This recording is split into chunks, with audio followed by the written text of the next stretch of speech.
Hi, this is Claire again, and I've drawn the cards already for the German version of the video. Today, as you might see, we are using the Crawley Tarot, or as we should say, Crawley-Harris. Because this tarot is not just about Mr. Crawley. I have here a book from Lenormand and Playing. It's a wonderful book. In English, it's available. In Germany or in German, it's not available right now. So if you like it, have a look at it.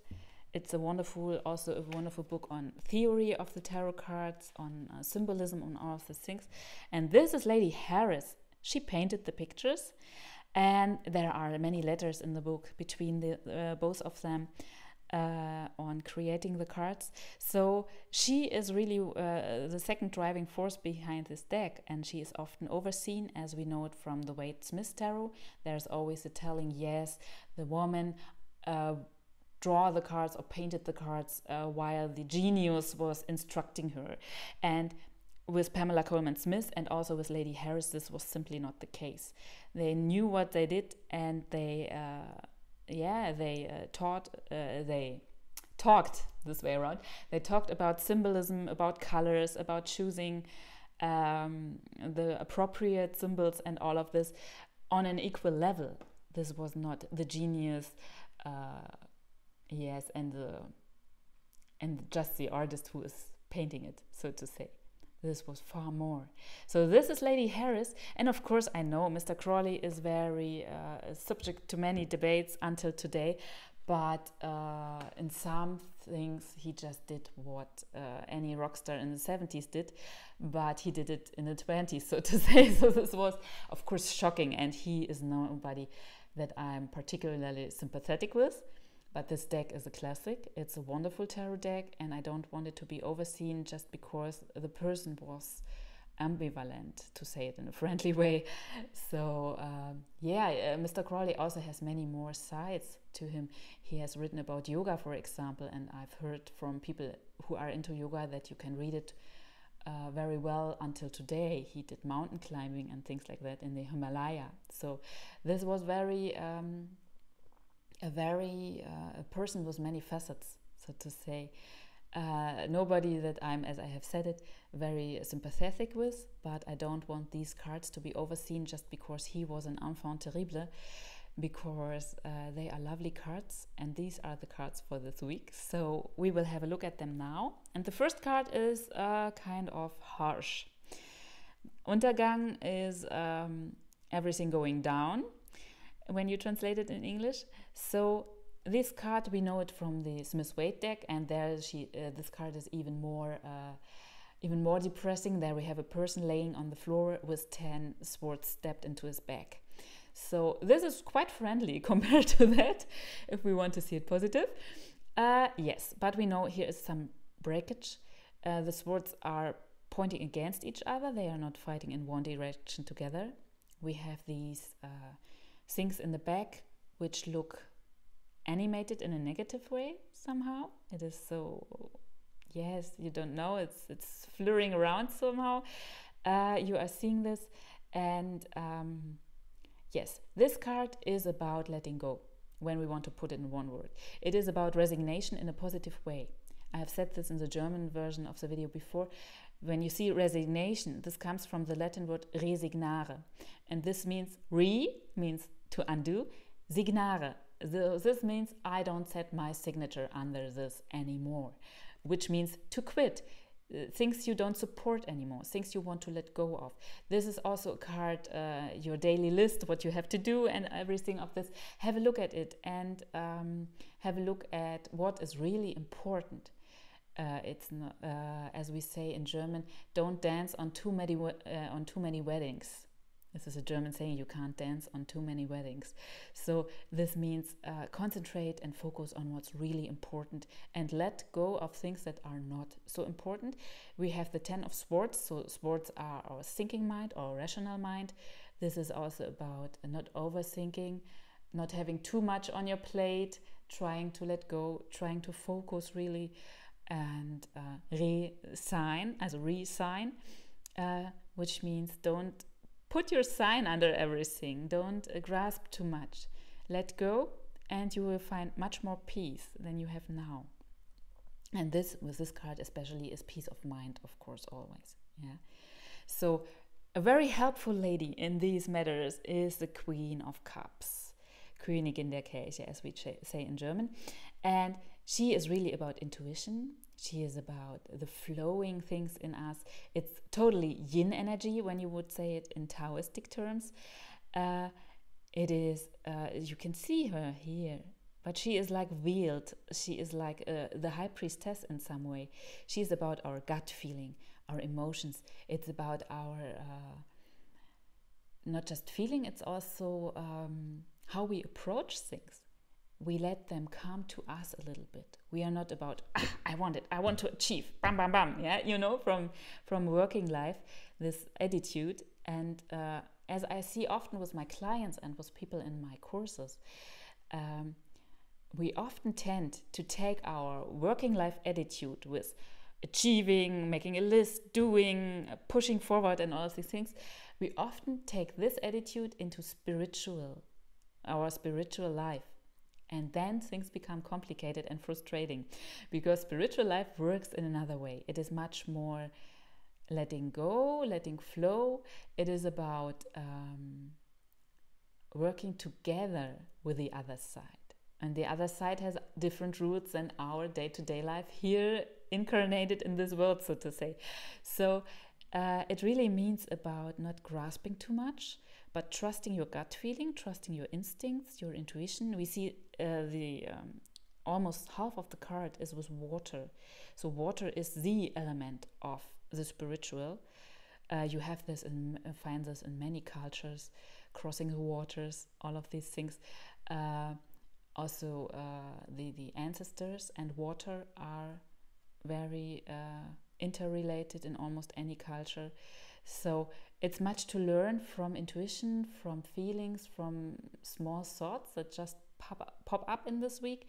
And you know, oh, this goes deeper.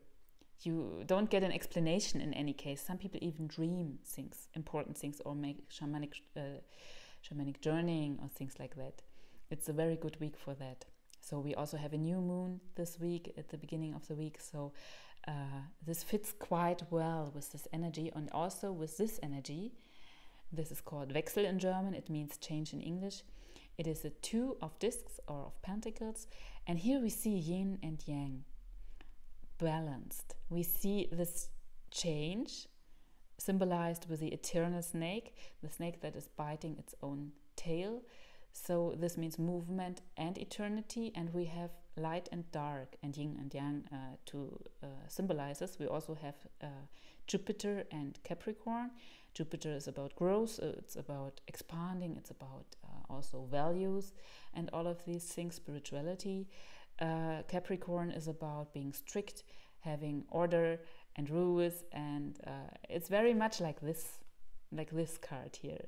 Somehow, it's about letting go what is not necessary. It's a sign, a zodiac sign that is very focused, very, very focused. So when we see this, we have light and we have darkness. And the spiritual scene today, and I don't know what it's like in your country, but in our country, it's always about light. Light, light, light, light, light. And light is wonderful, light is beautiful. We don't have to talk about this, but darkness is important too. And often people are like, what is she saying? Is she on the evil side or something like that when she says it? No, I'm coming from the natural side. I'm a witch. So we also need darkness. Most plants need dark soil when their seeds want to grow. It is about protection also. When you're pregnant, your baby is in a warm, soft, and very dark belly. Yeah, this protects. This is about nourishment also. It is about the element of earth in a very deep level. So darkness, I don't have any, how you say in English, light and dark are not per se something good or something evil. There is much more to them. Light can be very damaging. Yeah, imagine it's a hot summer day and you don't find any shadow to put yourself under. This is not very comfortable. Yeah, too much light also means too much fire, too much burning out. Yeah, the burnout society, as we call it in German sometimes, is a result of too much light. Always pushing, always wanting, always doing something. Very yang energy. Yeah, very, too much. And then you burn out. So you need both. You also need a good dose of darkness in your life, a positive darkness. I always call this a smooth velvet darkness. Yeah, something you can rely on, where you can put your feet on the ground and walk on this ground. So this is also about grounding, of course. Yeah. So this card, the Crowley cards, as you can see, they really invite you to philosophy about things. And some people even feel that they are much more about energy and energy work than about day-to-day life questions when you ask the cards. So this is something I go with too. I think they are wonderful philosophical cards and cards about energies. So when we see this here, we have change. And in a practical way, this card means you will find what you need. When you need more light, you will change towards more light. When you need more of this velvet smooth darkness to be grounded, you will find more darkness in a positive way. Yeah.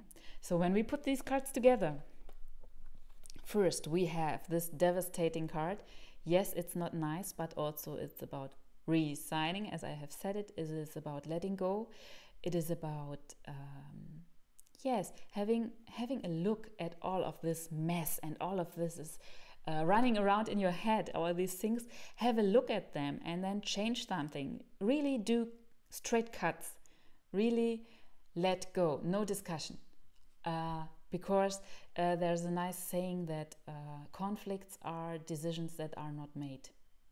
Yeah, or decisions avoided. So make your decisions. Sometimes it's better to make a maybe not so good decision. Yes, it is not maybe the best decision, but it is one. And this can bring you further in life than avoiding decisions sometimes. Yeah, but it's also, as I have said it, about letting go, not overdoing things, not having too much on your plate. Really let go.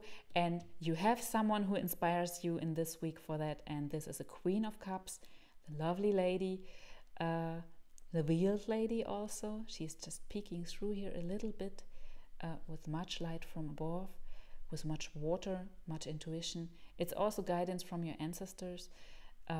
So it's let life come to you. Let informations and intuitions and all of this come to you. They can be subtle. They can be very soft. So you could oversee them in everyday life. So have a look at them, and sometimes it helps to really write them down or speak them into your cell phone in the voice, where you can record your voice. I don't have the word right now. Speak it, and so you will remember. Yeah, because these things can slip away easily in everyday life. These soft but very important messages from above, or from the waters, or however you want to see it, from the other side, so to say. Yes, and about changing to the other sides is this card. So it means give yourself more balance from light and darkness, and both in a positive way, please. Yes, the soft darkness, the soft light, no harsh light that burns everything, but also no darkness that wants to swallow anything. Yeah, it's about the positive aspects of them, about change and about balance. Yeah, so these are the cards from Crowley and Harris. I hope you like them, and this is a tarot deck you really can have a look at without any prejudges or things like that. These are wonderful cards who speak for themselves, and very, very energetic cards. To have a look at the energy of situations. So these are the cards for this week, and we will see each other in the next week again.